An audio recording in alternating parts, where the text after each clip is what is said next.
Setidaknya nih dari rekapan saya pribadi, ya, ada 32 kepala daerah definitif di daerah Indonesia yang berasal dari partai politik yang ada di luar dari Koalisi Indonesia Maju. Di lebih dari 30 daerah ini Prabowo Gibran menang telak di atas 50%. Nah, kalau yang disoal tadi mengenai pelaksana jabatan, kalau kita tafsir secara kontrario, kok bisa Prabowo Gibran itu menang di tempat kepala daerah definitif di luar Koalisi Indonesia Maju? Itu mau jawaban nggak? Sebentar. Nggak, kalau saya kasih jawaban cepat. Misalnya di salah satu daerah Jawa Tengah, istri kepala daerah, suami kepala daerah diancam dengan kasus hukum. Jadi itu justru menjelaskan bahwa walaupun ada petahana yang lain, belum tentu mampu berbuat apa-apa. Kalau itu saya bisa jawab juga dengan cepat. Seperti contoh nih, Pak Oli Dondo Kambe di Sulawesi Utara, gubernur. Apakah ada kasus hukum atau tidak? Lalu wali kota Surabaya, apakah ada kasus hukum atau tidak? Ini kan kita berbicara data by data. Yang dipersoalkan adalah PJ. Saya jawab dengan data kepala daerah definitif. Yang lebih dari 30, ini sedang dalam proses, mungkin akan lebih bertambah nantinya. Tapi 30 itu kan angkanya kecil sekali. Dibandingkan 38 gubernur dan 540-an. 170 totalnya bukan, PJ. Bukan. 170. Ini kecil sekali datanya. Ini ongoing. Enggak, tapi setidaknya saya mau membantah ya secara a contrario bahwa apabila yang dipersoalkan adalah pelaksana jabatan, tapi ternyata di daerah-daerah yang definitif dikuasai oleh PD Perjuangan, Nasdem, PKB, dan PKS. Prabowo Gibran menang juga. Kemarin juga Mahkamah sudah sepakat untuk memanggil pemberi keterangan yaitu 4 menteri ya. Dan sekarang katanya mau ditambah lagi nanti Presiden dan Kapolri. Walaupun hari ini juga ya Hakim Mahkamah Konstitusi mengatakan terlepas dari mempertimbangkan tapi sudah disepakati bahwa agar tidak ditambah lagi memanggil cukup 4 ini. Tapi saya tidak tahu, ini kan dinamis. Karena nanti kalau saya yang menyimpulkan dianggap, wah jangan-jangan dapat kode senyap nih dari mana-mana. Enggak. Karena kita kan juga acuannya tadi speedy trial tadi 14 hari. Nah, dengan diakomodirnya ataupun dengan dihadirkannya para 4 menteri ini, ya, dan jelas statement Pak Jokowi tegas dan lugas, buka seterang-terangnya, jangan ada yang ditutupi, harusnya ini bisa menjawab seluruh tuduhan ataupun permohonan yang didalilkan dilakukan oleh Bapak Presiden dan juga jajaran menterinya. Pak Presiden itu dikenal dengan apa yang dibicarakan, beda ya dengan yang terjadi. Misalnya bahwa anaknya tidak akan mencalonkan, ternyata mencalonkan. Anaknya hanya akan mengurus bisnis, ternyata jadi politisi begitu ya. Saya agak khawatir kalau pernyataan itu dianggap sebagai kebenaran, itu satu. Yang kedua, dalam konsep kecurangan tidak bisa dilihat sesederhana itu. Mungkin dimulai dengan pertanyaan sebaliknya, apakah Pak Prabowo akan menang kalau tidak ada gelontoran gentong babi yang masif? Apakah Pak Prabowo akan menang kalau tidak terjadi penunjukan penjabat gubernur yang menyalahkan aturan sebanyak 20 orang lebih? Apakah akan menang Pak Prabowo kalau kemudian tidak terlibat penunjukan 198 penjabat bupati dan wali kota di seluruh Indonesia kalau kemudian tidak terjadi upaya-upaya penggunaan mereka. Kalau Bang Martin cukup jeli menyimak, data dan fakta dari para penjabat yang mengakui mereka berkampanye terhadap 02 itu cukup banyak. Dan ini menunjukkan bahwa mereka memang dipergunakan untuk itu. Kedua, apakah Pak Prabowo akan menang jika kemudian kepala desa tidak dilibatkan dalam berbagai upaya memenangkan 02 misalnya.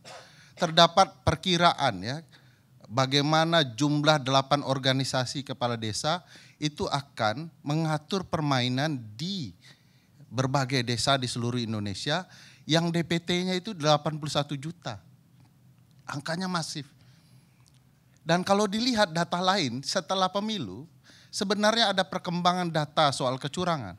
Yaitu data Litbang Kompas mengatakan terdapat 51 juta orang beralih untuk memilih 02 karena bantuan sosial, gentong babi. Jadi sebenarnya harus dipertanyakan sebaliknya Bang. Jangan dilihat datanya yang kecil lalu dibenarkan. Misalnya kemarin saya mendengar persidangan mengatakan bahwa kalau gentong babi itu benar, ya, bukankah di Sumatera Barat dan Aceh Pak Prabowo kalah gitu. Cuma 2 provinsi itu disisakan seolah-olah begitu. Tapi kalau logikanya menjelaskan bahwa jangan-jangan kalau tanpa gentong babi suara Pak Prabowo jauh lebih kecil lagi di Sumatera Barat dan di Aceh gitu ya. Jadi sebenarnya penelitian soal gentong babi sudah sangat masif, itu maksimal untuk mempengaruhi pemilih. Oleh karena itu, ilmuwan kepemiluan mengatakan tidak boleh ada gentong babi dalam pemilu kalau mau pemilu kita itu fair. Nah, yang terjadi hari ini pemilu kita yang menurut saya tidak fair. Boleh saya tanggapi sedikit ya? Jadi terkait fair atau tidak fair, ya nanti kita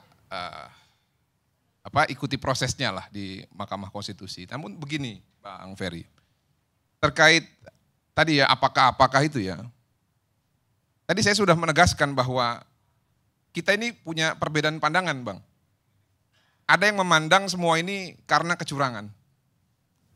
Namun kan kita juga nggak salah juga dong kalau kita ya sebagai masyarakat dan saya khususnya gitu ya, yang walaupun jadi tim kuasa hukum Pak Prabowo juga nyoblos beliau juga. Nah, saya melihat hal yang lain dengan perspektif yang lain. Seperti contoh perubahan citra Pak Prabowo yang dulunya dinilai arogan, lalu bergeser menjadi pribadi yang self-empatik, ya, lalu memberikan nuansa baru dengan lebih energik, bergoyang gemoy, lalu menerima cawapres yang masih muda sehingga mendapatkan bonus elektoral mewakili Gen Z, ya. Jadi kalau kita beranggapan yang negatif-negatif, atau yang dikatakan si itu yang dari UGM, anak mahasiswa nyoblos ya bersekalian rusak aja, ada juga yang begitu, Mas. Itu kan pendapat ya. Tapi gini, enggak, itu penelitian dia di kampusnya. Iya nggak masalah. Tapi kalau mengenai itu semua ya, jadi kita juga tidak bisa menganggap bahwa pendapat kita ini yang paling benar. Karena faktanya, kembali lagi saya bukan menilai ini semua berdasarkan kuantitatif, tidak. Tapi kehendak rakyatlah yang menentukan di tanggal 14 Februari dan hasil perhitungan KPU tanggal 20 Maret, Prabowo Subianto dan Gibran Rakabuming mendapatkan 96 juta suara dengan persentase 58% sekian. Itulah kehendak rakyat. Teorinya Bang, tidak boleh kemudian gentong babi dikucurkan karena penyelenggara negara yang ingin dipilih kembali atau keluarganya hanya akan berharap pemilih memilih mereka karena uang. Sehingga kemudian terjadilah kemudian seperti ini. Oleh karena itu supaya fair mestinya ini ditiadakan. Kalau ini abang biarkan Bang, pemilu kita akan begini ceritanya. Bahwa seluruh pasangan calon harus curang sehabis-habisnya. Karena dengan curang yang sehabis-habisnya, jarak angka akan sangat tinggi. Sehingga itu tidak akan dibahas dan ditindaklanjuti di Mahkamah Konstitusi. Itu problematika besar. Kalau ingin memperbaiki pemilu kita, mari bermain jujur. Mari jangan gunakan kekuasaan dan uang negara karena dia berkuasa untuk dapat terpilih kembali.